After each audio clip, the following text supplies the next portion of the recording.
तर कर्नाटकमधल्या एका प्रकरणावरून सुप्रीम कोर्टानं ईडीला चांगलंच सुनावलंय। तुमचा राजकीय वापर का होऊ देताय असा सवाल सुप्रीम कोर्टानं ईडीला केला।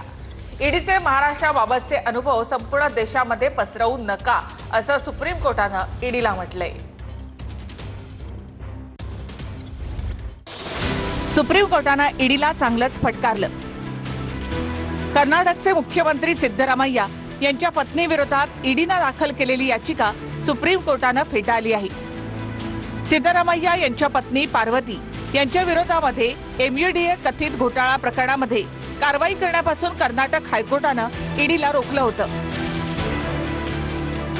या विरोधामध्ये ईडीनं सुप्रीम कोर्टात याचिका दाखल केली होती।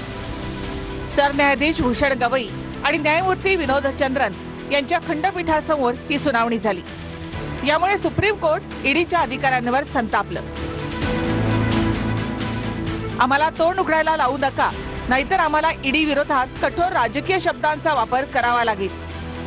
दुर्दैवानं मला महाराष्ट्राबाबत काही अनुभव आहेत, ते देशामध्ये पसरवू नका।